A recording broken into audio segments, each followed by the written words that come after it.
बर' थुनलाइ आफादनि 62थि बोसोरसालिया जथुम्माया पाटगावनि रानि खालायस्रि फोथाराव खुंफुंजागासिनो।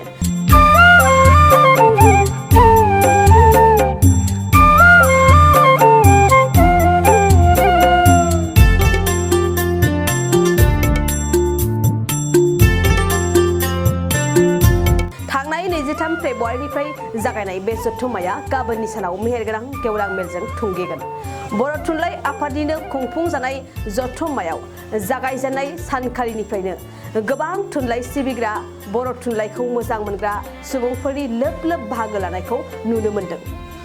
दिनै थामथि सानखालि फुंबिलिनि समाव आब्रुथियै बर' थुनलाइ आफादनि फिरफिला बिरहोनाय आरो मुंख्लं बावनाय हाबाफारि मावफुंनाय जायो। लोगोसेयैनो सानजौफुनि समाव बर' थुनलाइ आफादजों सुजुजानायनि अनगायैबो गुबुन गुबुन लिरगिरिफोरनि गांब्रैजिनिबो बांसिन बिजाबफोरखौ बेखेवनाय जायो। मख'नो गोनांदि गाबोननि जोबथा गेवलां मेलाव आसामनि गिबि मन्थ्रि हिमन्त बिश्व शर्मायाबो बाहागो लाफैगोन।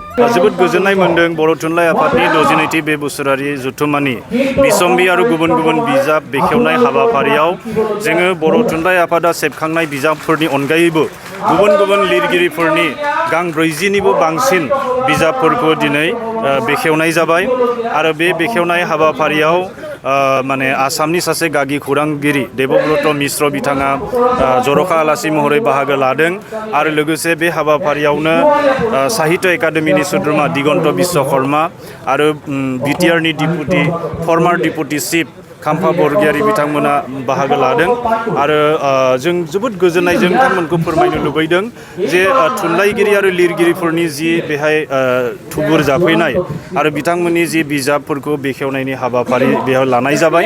बिनि गेजेरजों बर' राव थुनलाइया आरोबाव दावगानायनि फारसे माने दावगालांगोन बेखौ जों मिजिंथिनो हायो। गोबाङानो बिजाब लिरो, गोबां नाथाय बिथांमोना नांगौ बायदि फाननानै रां खामायनो हाया बा रांखौ आरजिनो लिरनानै साफायनाय बिजाबनि बेसेनखौनो बिथांमोना मोनफिना। जोंनि बर' ससाइटियाव बिजाब फरायनायनि दिनैबो आंखाल नुजाथियो। बे समाव मा फोरमायगोन? बेनि थाखाय जोङो फरायगिरि बिथांमोनखौ जोङो थुलुंगाखांहोनांगोन आरो बेयो माहारि अनसायनाय राव हारिमु अनसायनायनि गोबां सानस्रिफोरनि सायाव सोनारो। दिनै बे बर' थुनलाइयावल' बे अलखदा नुजादों बेबायदि नङा। दिनै डिजिटाइजेसननि मुगायाव ससियेल मिडियानि जुगाव माने बिजाब फरायनायनि हुदाया मुलुगनाङैनो सरासनस्रा मानसिनिफ्राय एसे जानगारलांनो हमदों। थेवबो बे समावबो जोङो बिजाब फरायनायनि हुदाखौ जोंनि थुनलाइ सोरजिनायनि जि दाहार बेखौ जों खमायनाय नुवाखै आरो बर'फ्रा गाव हारि अनसायनायाव जिहेतु माने मोनसे गोख्रों बिथा दङ। बे बिथाखौ लानानैनो जोंनि लिरगिरि थुनलाइगिरि बिथांमोना थुनलाइ सोरजिबाय थादों, बिजाब सेबखांबाय थादों। फरायग्राफोरनि बिसाना खमायदों बे सैथो बाथ्रा, नाथाय अब्लाबो जोङो आसाबादि इयुन समाव जोंहा जोबोद गुन गोनां जेब्ला थुनलाइ सोरजिनाय जागोन, बे सरसा जागोन आरो मोनसे समाव जोंनि थुनलाइ फरायनाय बिजाब फरायनायनि हुदा मोनसे गोदानै जों सोरजिनानै लानो हागोन बेखौ आसा खालामो जों। आरो बे बिथिङाव बर' थुनलाइ आफाद, दुलाराय बर' फरायसा आफाद एबा गुबुन गुबुन माहारियारि आफादफोरा सांग्रांथियारि माने मावथांखि लानायनि मावफारि लानायनि गोनांथि दं बेखौबो जों मोनदांदों। बङाइगाव मेरिडियान किया मटर्स श'रुमा नोंथांनो लाबोदों गोदान अफार। मेरिडियान किया मटर्स श'रुमाव नोंथाङा खम बेसेनावनो किया कम्पानिनि गुबुन गुबुन रोखोमनि गोदान गारिखौ लानो हागोन। बेजों लोगोसेनो बे श'रुमाव जेखिजाया कम्पानिनि गोजाम गारिखौ सोलाय सोल' खालामनोबो हागोन।